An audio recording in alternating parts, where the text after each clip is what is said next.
Well, I think that the message that, one can synthesize a message, the message from the disability community to the rest of society is a simple one.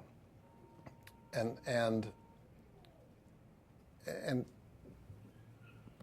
to try to focus that, it's that society has a role, people with disabilities have a role.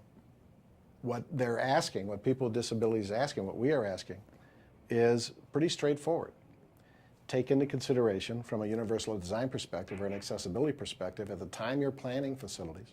Take into consideration what the federal laws require, what state laws require, what local laws require. Take that into consideration at the time you begin planning facilities, and it's not going to cost any additional money to build these facilities. Take into consideration when you are remodeling school systems, and it's happening all over the country, that municipalities are going back in and remodeling buildings. Take into consideration what people with disabilities, what their needs are. Whether or not there are local codes that require, there are federal laws that require. Take those into consideration so that kids can receive a good education, can be integrated into society at an early age, so society can learn about kids with disabilities.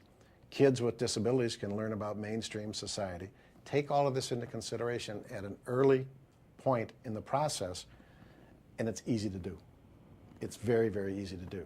So when you address transportation issues, housing issues, when you address educational issues, think about these issues. Understand what the federal laws require.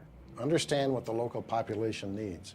Integrate it at an early phase of the planning, and it's easy to do. Get people with disabilities involved in this. Find out what their needs are. Understand that community, and let that community understand the rest of society, and it's not that difficult. It's just a matter of understanding and planning for it at an early age. Ed Roberts brought that perspective.